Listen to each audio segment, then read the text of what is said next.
Welcome to Agency Bytes, a podcast for agency owners, hosted by agency veteran and coach Steve Guberman. Agency Bytes is a podcast focused on delivering actionable agency information from agency experts in about 25 minutes. Why 25 minutes? Because who has the attention span for much more these days? And you can squeeze in a listen between meetings with time for a bathroom break or coffee refill before your next meeting. Welcome to Agency Bytes, a podcast dedicated to helping agency owners thrive. I'm Steve Guberman from Agency Outsight, where I coach creative entrepreneurs to build the business of their dreams. Today, I am thrilled to be joined by David Doerrier. With over 30 years of experience in training and development, instructional design, leadership, corporate training, public speaking, and an expert in the adult learning theory, David is passionate about empowering people to reach their maximum speaking potential. Thrilled to have you here, David. Thank you. Thank you, Steve. David's known for his engaging style and ability to connect with the audience. David is in high demand as a speaker and training at industry conferences, corporate events, and educational institutions nationwide. He's got a knack for simplifying complex concepts and delivering practical insights that enable his clients to elevate their presentation skills. So it's a mouthful, but it doesn't even touch on your side gig, which I think is pretty interesting as well. But David, thank you for joining me. Welcome. How are you today? I'm doing great. It's a beautiful morning here in Atlanta, and I'm so happy to be here with you, Steve. Yeah. So we've known each other a number of years. We met through a networking group called The Connective, which, we were talking before we hit the record button, kind of just opened up our own personal business networks, nationally. So grateful for that we were able to cross paths. You have, I think, a super interesting kind of backstory before you got to where you are now. You want to share what that is? Well, thanks, Steve. I grew up as this shy little pimply kid on Long Island, New York, and after high school, I ended up in the Air Force, and that started taking me around the world. And there were a number of things that happened after getting into the Air Force. One of the things I always had a desire as a little kid. I had a fascination with radio. Growing up on Long Island, WBAB and the old WNEW. And one thing led to another when I was on my second tour on Guam in the early 80s, and I went to tour a radio station in downtown Guam. And a week later, the program director calls me up and says, "Hey, I know you were down here looking at how things work and so on and so forth. How would you like a job?" And so Wow. I was on the air a week later, and the only experience I had at that point with radio was an avid listener, as well as that one tour in the radio station to see how records. So that really changed my life. So I came off active duty after 10 years in the Air Force and did go into the reserves, thank goodness. But I did pursue my fame and fortune in radio. That led me to theater, doing a lot of stage acting, and then the reserves asked me to be an instructor. So that led me to my current career, which is now training and development. Interesting how being pulled into the military just from being curious framed what your career was going to be, from how you can extend it into learning and training and development, and right. That's amazing. Very cool. So what is it, what are you doing now? What's your day to day? My day-to-day now is working with a variety of subject matter experts, many of them very highly technical experts who are struggling to convey that technical information to a non-technical audience. So that's my day-to-day, is working with them one-on-one, sometimes in groups, to help them to understand how to connect to an audience, how to engage an audience. My tagline, you can you can't see it behind me. It's somewhere back there. Your mic's in the way, yeah. Talking and telling ain't training or selling. So anybody can get up and just talk, but are you connecting with your audience? And that's my whole thing. Yeah, and I think that's vital. And again, we were talking before we hit the record button, the difference between the impact that we have in person versus on Zoom now. Mm-hmm. And I imagine almost all of your training is virtual, remote, on Zoom. Yeah.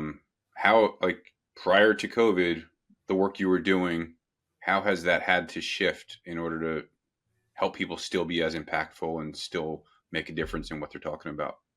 Yeah, certainly. Yeah, I was doing I was doing quite a bit of Zoom or virtual training before COVID, only because I was in that business and having to work with remote workers and so on. So I was used to it, but certainly after COVID, it just cranked everything up to about Yeah. an 11.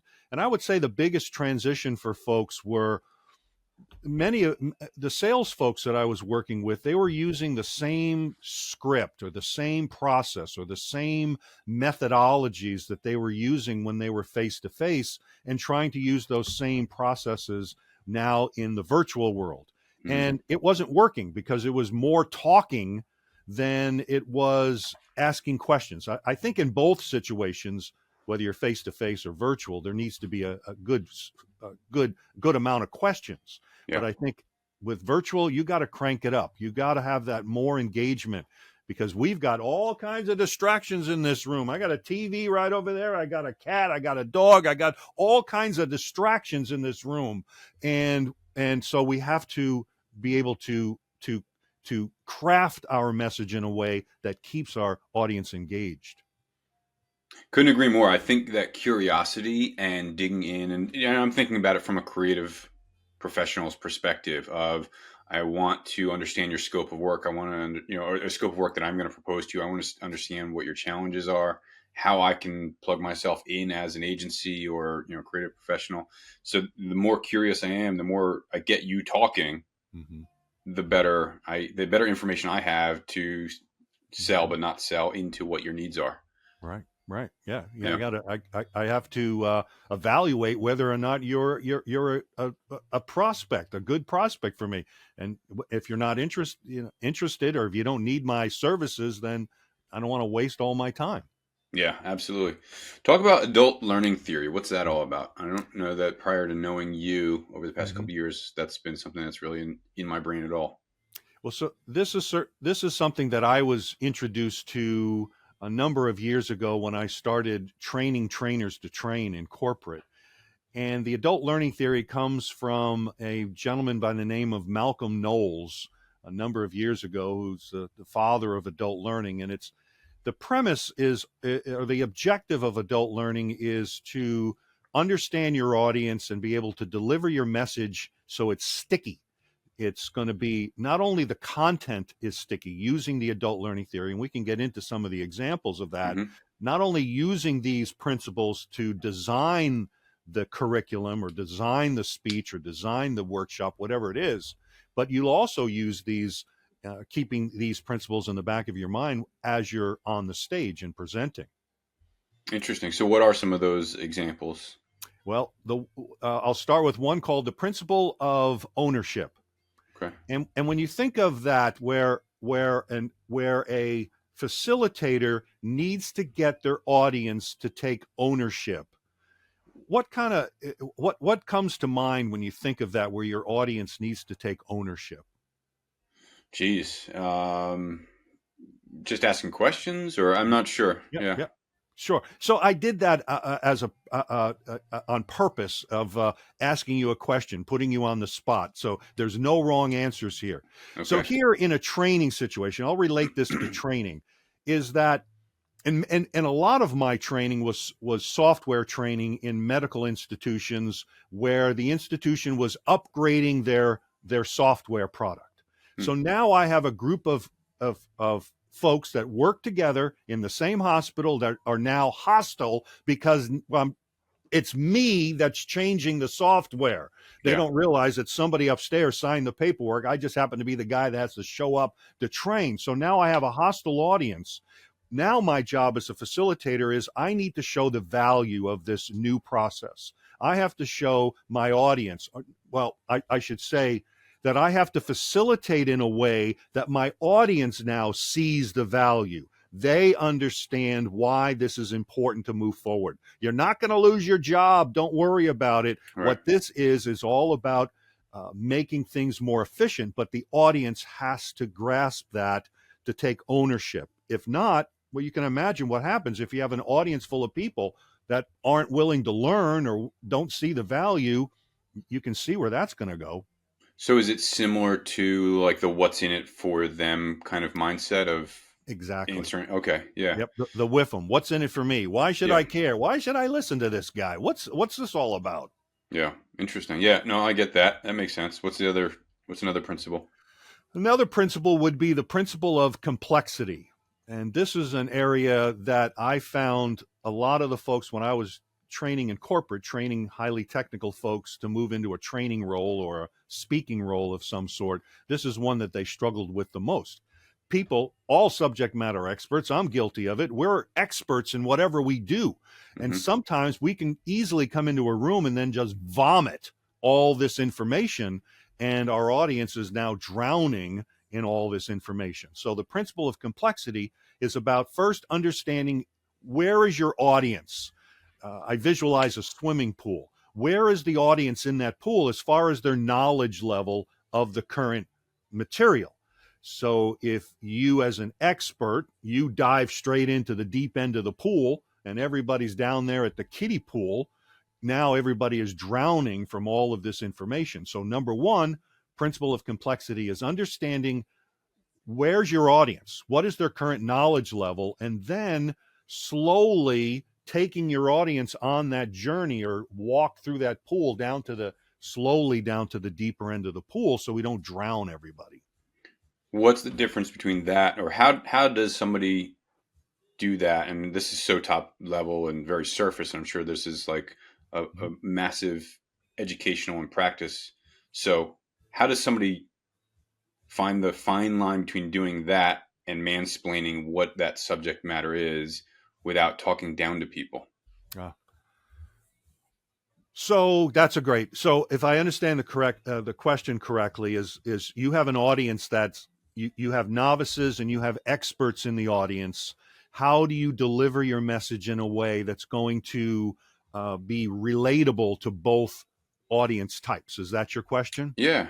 Yeah. So that you're not talking down to somebody that, oh, I already Right. know what, Right. WordPress is, or, whatever that thing is. Right. So number one would be being aware of this principle or being aware of the variety of people in your audience. So Hmm. that has to happen. That has to be recognized. The other is it's certainly going to take practice, practice, practice. It depends on the situation. Let's use a training situation for now. That if I have experts in my room now, let me a caveat here. There are two types of experts. There is the expert, and there's Hmm. the expert who thinks he's an expert. So, Okay. first you got to decide, you got to determine which kind of expert you have. So if you do have those real experts and it's a training situation, you could tap into some of those folks, So Steve, I know you've worked with this software before. I know that you have spent a lot of time with this software. Could you talk a little bit about how you would deal with this situation? Something like that. So I could tap Hmm. into that expertise. If it's a training, maybe if they're doing an exercise, I can match the expert with the novice. Yeah. Now, if it's a lecture of some sort, stories go a long way. Relatable stories, being able to say, for example, when we talk about foundational speaking skills, I could use the example of the foundation of a house. That if the foundation of your house is crippling, it's falling apart, what's going to happen to the house? Yeah. Exactly, it's going to fall down. Relating that to how important those foundational speaking skills are. So finding ways of creating stories. It is a more complex answer. Practice, practice, practice, stories, and understanding where your audience is, because I think that's the biggest thing right there. Yeah. No, and that, I mean, there's a ton of value in that. Whatever you said, complex answer, a lot of really good points. One is calling somebody out and being like, so Susan, I know you've worked with this software before, and now you've got an alliance where this person is on your side who doesn't like to be called out from an audience anyway. But practicing, this might go off tangent from what your principles of adult learning theory are, but what's a good regiment for somebody that's presenting? Let's say they're, doing a dog and show, what is it called? Dog and pony show for their agency. They're just getting an opportunity to present their agency, or they're presenting a statement of work or something along those lines. Is there a rule of thumb on like practice in the mirror 10 times, or get your team together and practice a few times, or like, what do you recommend that with that? Another great question. So yes, certainly practice, practice, practice is going to be important.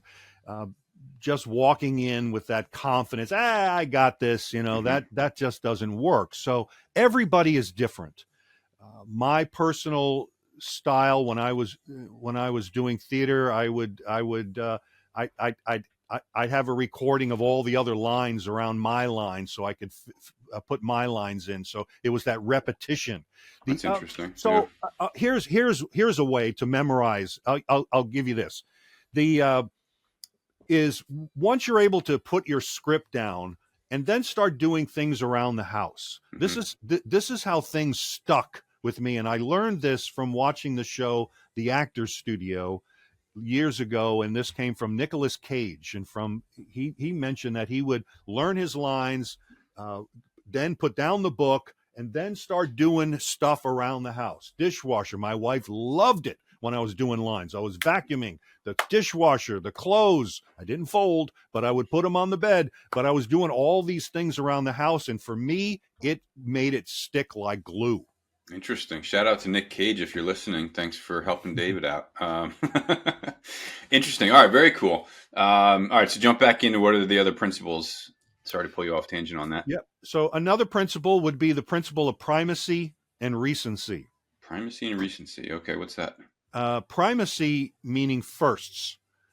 And the relationship between primacy and a presentation would be your opening.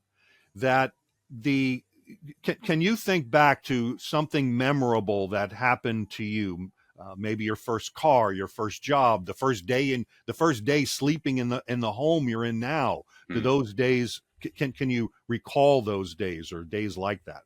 Sure. Yeah, plenty of them. So what about the fifth day of sleeping in your home? Are you able to recall that one?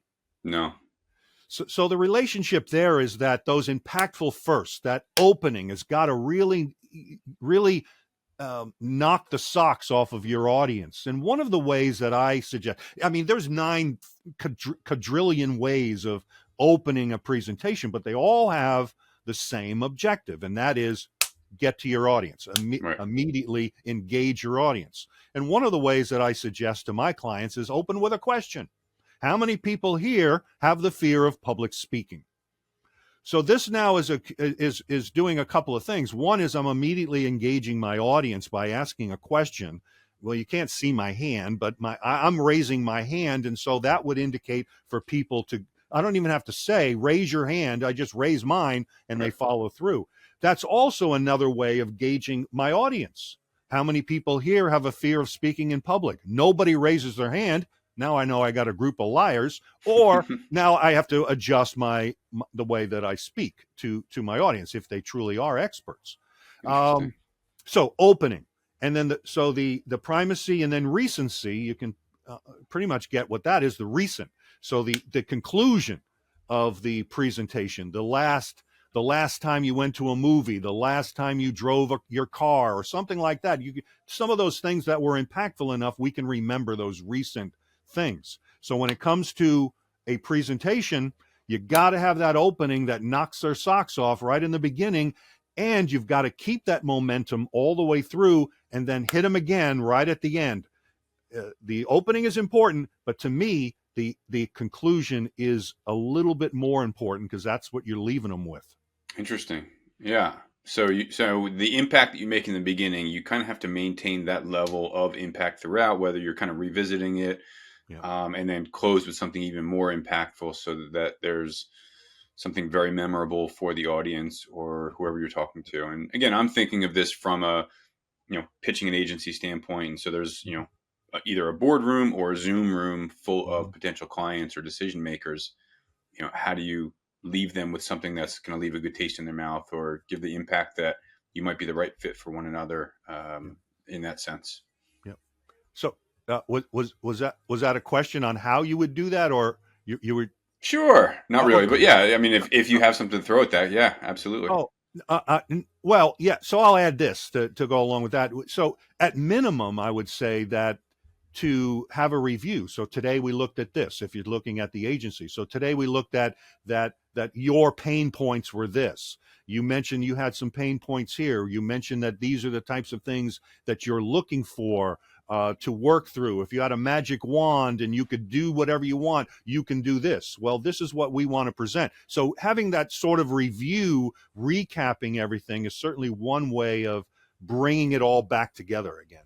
Yeah, I love that. I think that's really important. What are you seeing that, like, I don't know, whether, again, not to beat the Zoom thing to death, but what are you seeing as like current day challenges or struggles that presenters are having? Yeah. I think that some of it, there are several, but the first one that comes to mind is something I hear is that I can't feel my audience. I can't see my audience sometimes. It's incorporating some of the old radio, like theater of the mind. Maybe I've had an advantage here of working in radio for 15 years and working in a small studio, and you don't have the luxury of being able to see your audience with something like Zoom, but I was speaking to my audience, and and what I learned, what I took away from that. I'm also a big fan of old time radio where you listen to it and you have that theater of the mind and you have the sound effects and all of that. So I think we have to incorporate some of that into this, is saying, okay, I can't see my audience, but I know we've got 20 people on here. Maybe visualize a spouse. I knew people in radio that would put their spouse, or a picture of their spouse or their dog or their cat or their goldfish or something, and they'd be talking to that picture. Oh, interesting. And so that could be another way of helping there. And so another thing I see is that we can't hear the audience sometimes, and so we go too fast. We're not pausing enough. Yeah. Because I'm not hearing my audience react. If I was in a auditorium, or if I was in another room live, I'd hear them laugh. I'd hear them clap. I'd hear them make some grunts or something. Ooh, something like that. And so that would get me to pause. But here, I would say slow down and use some of those theater of the mind tricks. Interesting. Yeah, I do think, whether you're presenting on Zoom and you can see the audience or their cameras are turned off, I do think there's a disconnect. It's harder to, I think, keep people's attention because what are they doing on the other screen, or are they on their phone and you can't tell? In person, people, I think, are more aware to not be disrespectful. Right. And they don't realize in Zoom, what'd you say? Courteous, a little more courteous. Yeah, absolutely. But if I'm on Zoom, nobody knows that I'm on my phone, or again, what I'm doing on the other screen. All I have to do is shut my camera off and I can be doing anything. Exactly. I don't even have to be here. Yeah. So, again, and it makes it that much harder to engage with potential clients or prospects, or, qualifying or disqualifying one another. A lot of meetings these days in the corporate world are seen as multitasking. Oh, while I'm on this meeting, I'm also going to write my report for my boss or whatever the heck I'm doing. And so if I'm trying to, convince them, hire my agency or, something along those lines, it's a lot harder. Yeah. So one way to get around that, there are a number of ways to work through that. And one of them is to set the stage properly. Yeah. And I think that's an area in both live and virtual that gets missed. What are we doing? Why are we doing it? How are we doing it? What's the value of this? I look at training or presenting, whether you're in person or on Zoom, is like taking a train ride. That you've sent out correspondence where people now have shown up. Mm-hmm. They've shown up to your workshop, for example. And to me, that's like they're standing on the platform waiting for the train. So now as a facilitator, you've shown up. Now I've got to motivate my audience enough to get on that train. So to motivate them, what are we doing? Why are we doing it? How are we going to do it? What value is this going to have for you at the end? What prize are you going to get when we get to the end of this thing? And now they're on the train. And like you said, I've got to keep them motivated all the way to the end, because there's many stops between point A and point Z with the subway or whatever you got. Mm-hmm. And they've got plenty of chances to jump off the train. So it's you got to get them motivated to show up, and you got to get them motivated to get on that train and keep them on the train. I love that analogy. Yeah, I think that works really well. I think that can connect with a lot of people.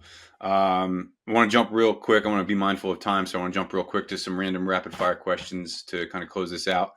The first one is, what are you binging these days? It can be audiobook, podcast, TV show, hobby. What can't you get enough of these days? Yeah, game shows. We've shut off the news, and I've Good. noticed that there's a number of game shows that we like. There's 1%. We've started watching that and challenging our brains. We're having more fun with that, and home fix-it shows. Oh, cool. Yeah. Interesting. We took a trip in April, and somehow the rental house we were in, like, one of the only channels that we discovered was the This Old House channel. And I watched that as a kid all the time, and now I just keep it on loop. It's brilliant. I love it. Yep. Takes me back. What's a tool that you recently integrated into your life, that, not AI, by the way, that you look back and you're like, how did I live without this thing for so long? I would say, because my whole life for the past year and a half has been this business, putting this together. This has been a side gig for 5 years. I've been in training for 30 years. But solo in the business for a year and a half. So for me, it's a CRM. I just, yes, keeping records. I've never been good at keeping files and this, that, and everything else. So I would say that now I'm working on those skills to be better at it, and CRM is helping me. And what's your CRM of choice? I'm using, it is called, oh dear, oh boy. Let's see. I'm stalling for time. Benchmark. Okay. Benchmark. Yep. It's a good one. I know many people that use it.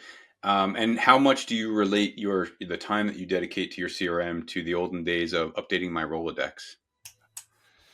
Well, I'm in the CRM a lot more, designing landing pages and so on. So yeah, I never really had a good Rolodex. Yeah. Interesting. And then finally, what is an invaluable piece of business advice that you can share with the listeners? Good business advice, and that would be to not try to do it all at once. I'm just overwhelmed every day. Just during this conversation, my email just blows up with all this stuff. You got to get this. You got to get that. You got to do this thing. Got to pay for this. Everybody's doing this. Oh, my goodness. You got to just slow it down.